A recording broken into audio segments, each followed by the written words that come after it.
Welcome to the Sherman Report. Here's Peter Sherman.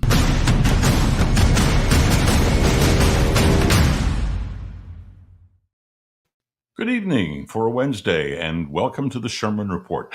The other day, I saw where the head of the World Health Organization, Dr. Tedros Adhanom Ghebreyesus, announced that MPOX was being declared a world health emergency. Long, complicated name, so I'll just call him Tedros. Tedros is someone you will remember from back in 2020. We all know that what he announced then changed us and changed our social habits completely. And in my view, people like Tedros caused undue apprehension within governments and among us, the public. And I wonder if we'd repeat that if there were a next time. But there isn't, I don't think. Anyway, Governor Ron DeSantis back then, the governor of Florida, took heat for keeping his state open.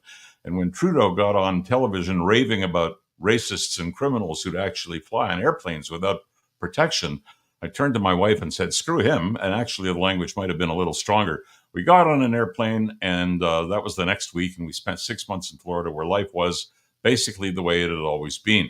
So it's just an anecdote. The point is, many people who like to trust their governments, and I am not one of them, were upset with us. Here's what I know. Schools and restaurants and shopping malls in Florida worked as usual.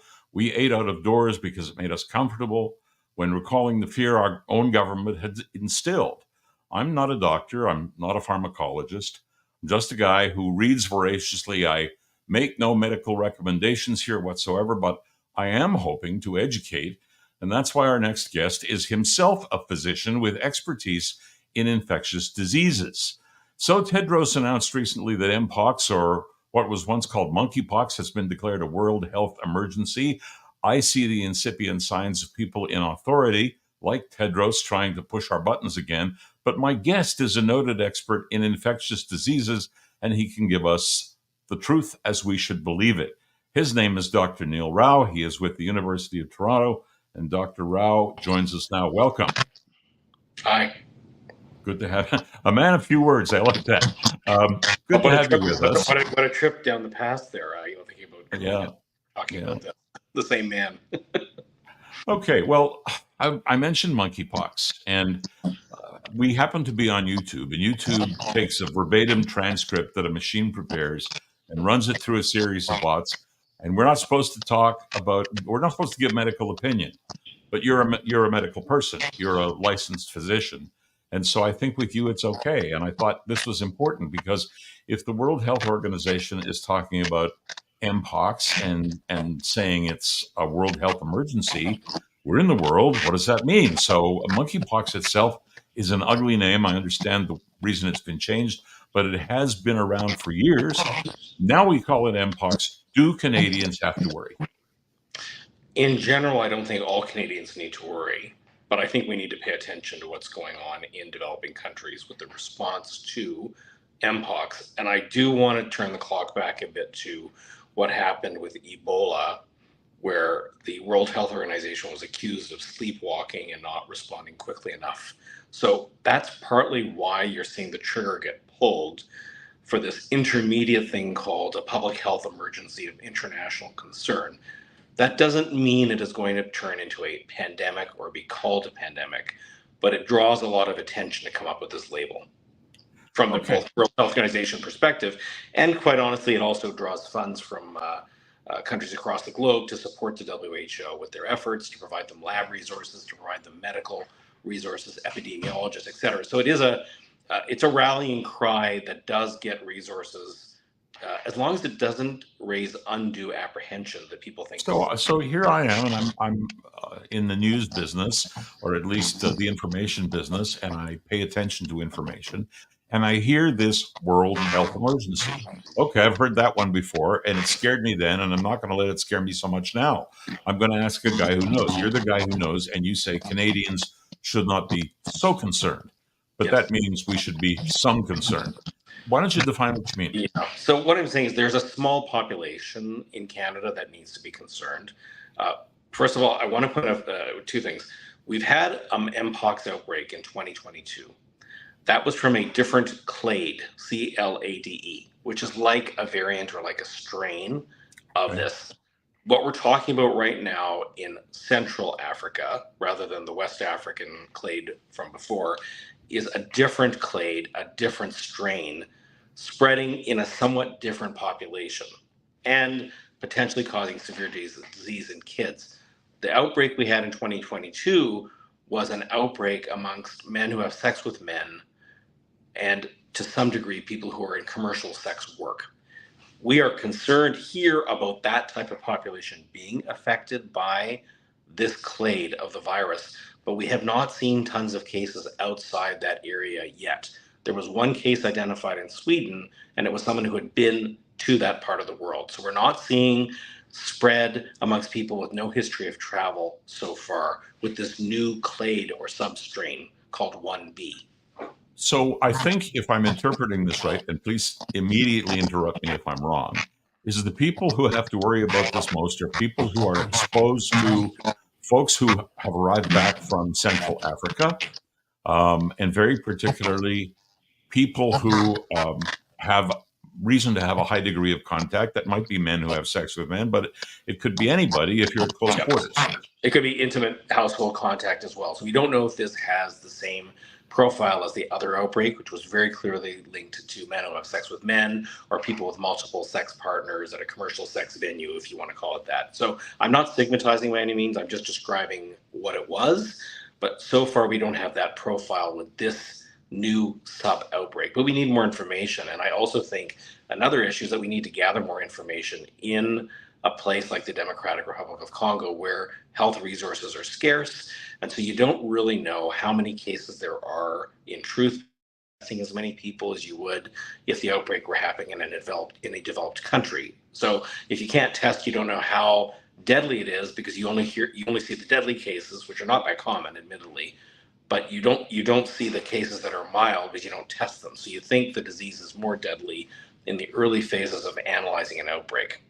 And Okay, then so tip of the iceberg, but you don't see number one, those cases that we had, which I don't think were terribly numerous in 2022, were from a different clade or strain. Yes. That's number one.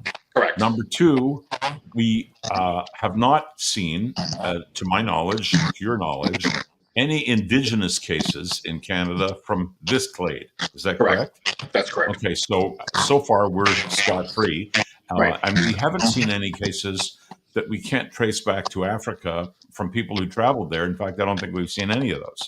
Yes. In fact, this is spreading less quickly than the 2022 outbreak seemed to be.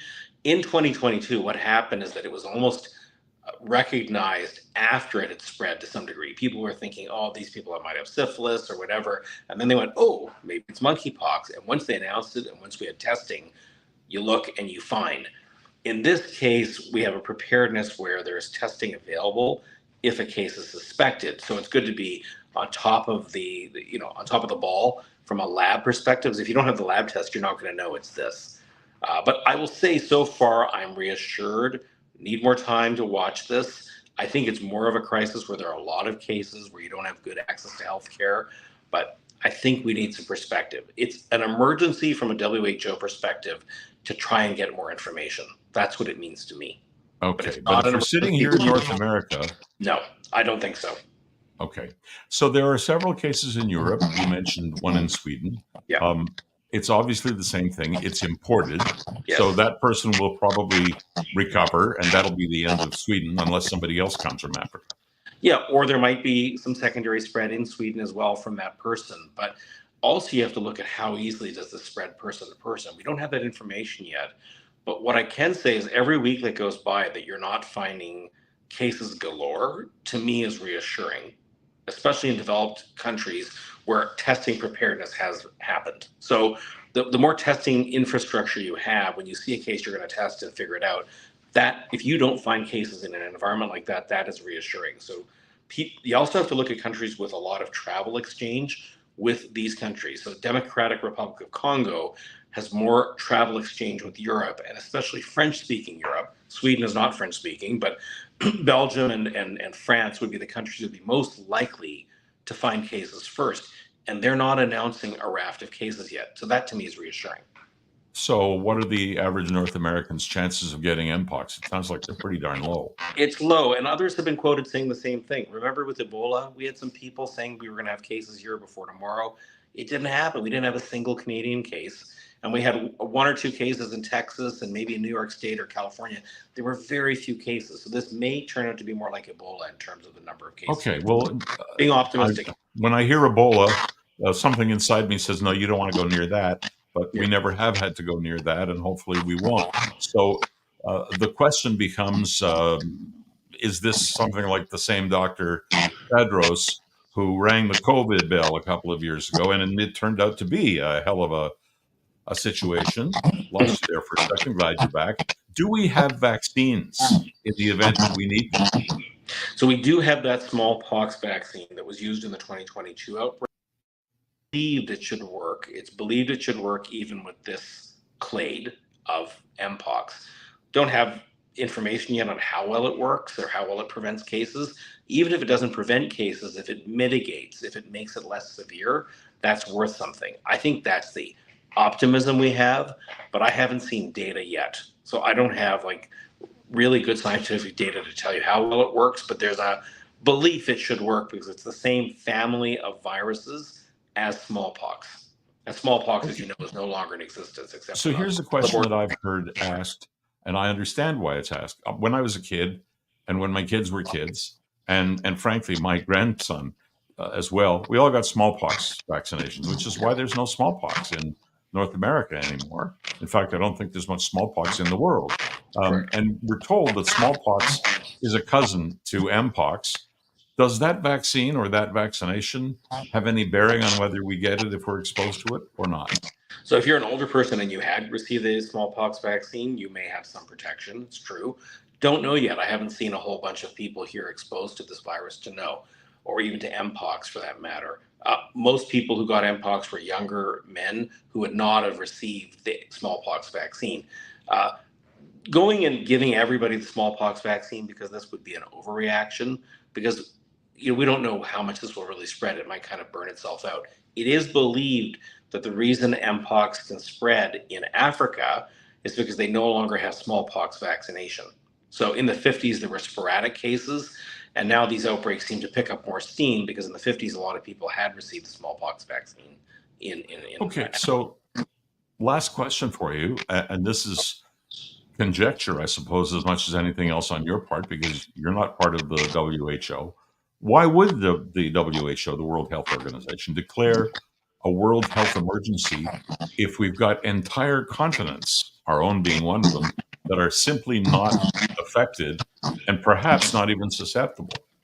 Well, I think one of the reasons is political, as I said. They don't want to be accused of underreacting, as they were accused with Ebola. The second is to marshal resources and to marshal testing and to draw attention to a problem, to shine the light on the problem, and also to get people abroad testing returning travelers and to create lab capability and maybe even to get help from abroad. I think it's a call for resources and research. So they did the right thing. They did, if there were not the history of overreacting in the past. They underreacted with Ebola, then they overreacted with H1N1, then with COVID, they didn't know when to shut it down, but they did the right thing in the beginning, but then they took a long time to go from a public health emergency of international concern to calling it a pandemic. So it's sometimes hard to get it right. I'm trying to be forgiving. I just think apprehension being created for no reason can really erode confidence in public health, and that can be the negative consequence of not getting it right. Maybe a de-escalation of this state of emergency sooner would also be helpful if it proves not to be. I don't think we're at that stage yet, but if we watched it for... Well, you've given us some great answers, and it sounds to me like we should put this one over on the shelf and not worry about it again, unless and until we see cases in North America, in which case you'll hear back from me, Dr. Rao. Okay, thanks for having me. Thanks so much. That's Dr. Neil Rao, expert in infectious diseases at the University of Toronto. I'll be back in a moment to share some thoughts on inflation, since Justin Trudeau seems anxious to share his thoughts on inflation. I'm Peter Sherman.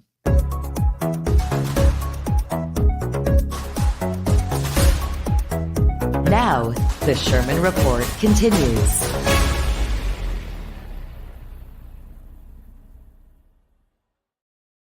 Okay, I was thumbing through X this morning, or Twitter, as it used to be called. It's a great place to pick up ideas. I saw tweets from Trudeau and Freeland, and they're touting the inflation rate now being down in the normal or fairly normal range of about 2.5%. I thought it worthy of throwing my iPad through the window, but that solves nothing. And besides, iPads are expensive. But I did ask myself a question. Why the hell do you Ottawa crazies think there's any appreciation due you for inflation being down? You were the people who got it up high. You were the people who hurt Canadians in the first place. No? Well, I studied Keynes and I studied Friedman in university, and no, I am not an economist, but I did absorb the basics, and so did many people out there.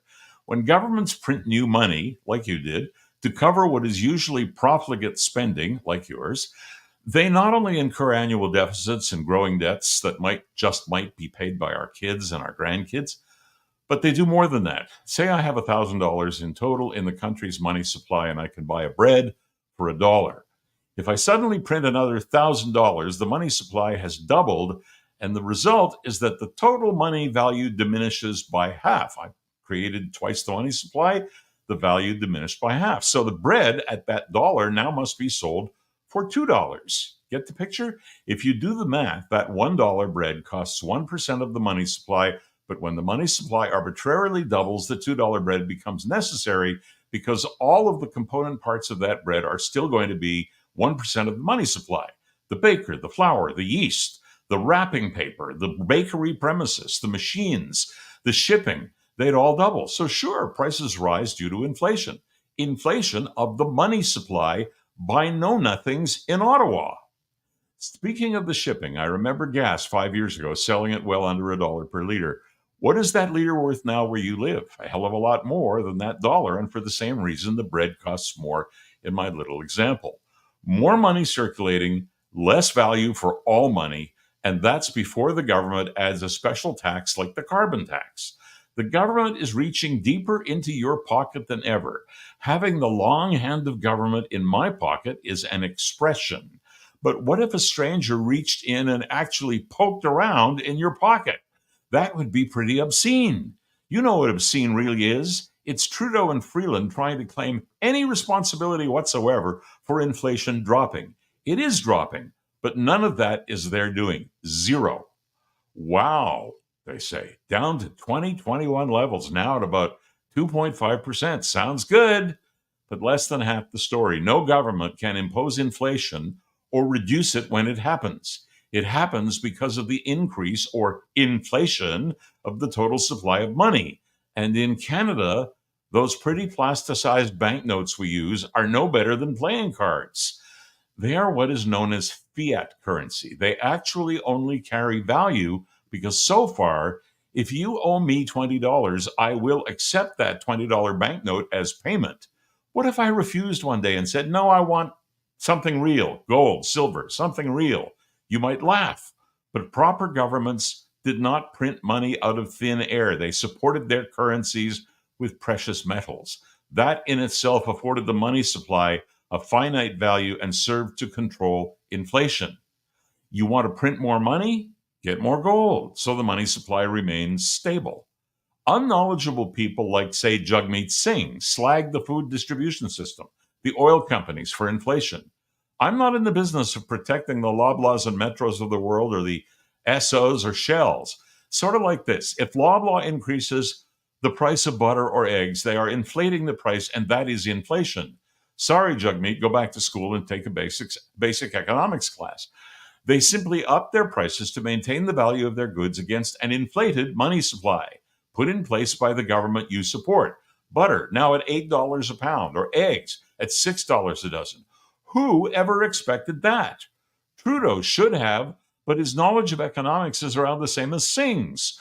We should expect better, but this is the stupidity that can sign documents and prejudice Canadians financially to the point where our food banks are being used by families where both heads of household work, and it still isn't enough, to the point where families who work hard and scrupulously, they save just as hard, and they cannot afford rent, and they forget about buying their own home. That's what we live in today. In summary, the government inflates the money supply and you pay for that by absorbing higher prices on everything. That, my friends, is nothing more than a hidden tax that is called by another name. To add insult to injury, the same dumbasses who gave us this mess now want to claim victory over inflation because the rate came down. Don't. Just don't. If inflation is running at 2.5%, that's fine. But look underneath and you will see that it's 2.5% more in the last month on top of all the inflationary price increases that you have already absorbed. It doesn't mean prices are going down. It means they're not going any higher faster. And they're not. Shame on you, Justin and Christia. You have a shitty government and you treat people as one might expect from a shitty government. I'm glad the Independent Bank of Canada is demonstrating that its tight money supply, its tight money policy, has been working. Now let's see that underscored by a rate reduction of about 50 basis points or 0.5% when you next announce revised policy, and that will be in September.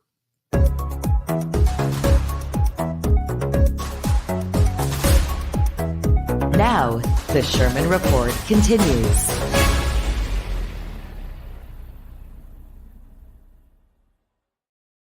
A headline I read this morning said Ukraine destroys bridges in Russia. Didn't I just discuss the Ukrainians' foray behind enemy lines the other day? Actually, it was a week or two ago. And they're still there? What a surprise. I wouldn't have expected Putin to allow that. Anyway, I wonder if this figured into Putin's military plan to cripple and take over Ukraine, or at least parts of it. The other day, I mentioned they'd overrun a Russian town. Now it seems they've disabled or blown up 3 bridges over the same river in Western Russia. That's same, not same, S-E-Y-M. It's the name of a river. It's a proper name. These spunky Ukrainians have been inside Russia now for about 3 weeks. 3 weeks. So it's kind of an interesting situation. So much for any expeditious ejection, Mr. Putin. The river, the same river, is in Kursk, and these actions could trap Russian forces between the river, the Ukrainian advance, and the Ukrainian border. How embarrassing for them. Pardon me if I don't cry. Over the last weekend, the Ukrainian Air Force posted several videos of 2 of those bridges being hit. They also posted an independent satellite image depicting the attack on another bridge in the town of Glushkovo, Russia. Since getting into Kursk, the Ukrainian military has captured 1,250 square kilometers, 92 settlements. This comes from President Volodymyr Zelensky of Ukraine. He said this is to create what he calls a buffer zone.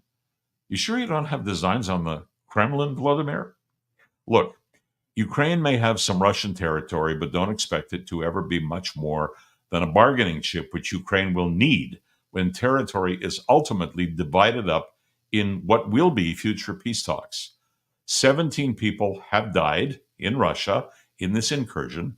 140 have been injured, and Russia's Ministry of Emergency Situations, that's an interesting name, the Ministry of Emergency Situations said that over 500 have left the Kursk area over the prior 24 hours, and in another border area of Russia, a massive fire was still burning after 3 days due to a direct hit by Ukraine on a Russian oil depot. Well, Vladimir Putin, you don't always get what you wish for. Thanks for tuning in today, everybody. Remember, we'd like to tell you that we try hard to present thought-provoking guests, editorialize a little bit on thought-provoking subject matter. If you like what you see, if you like what you hear, please click share on Facebook or repost on X. Feel free to leave comments on any of the social media we're on, LinkedIn, X, Facebook, and YouTube. And remember, if you can't make 5 p.m. for the live broadcast, watch anytime on any of these because they stay up. Just look up my name, Peter Sherman, and the video will be there. If you prefer to just hear the program, it posts nightly as a podcast and is available wherever you get your podcasts. If you like us, tell your friends. If you don't, tell your enemies. Have a good evening and see you tomorrow. This has been the Sherman Report.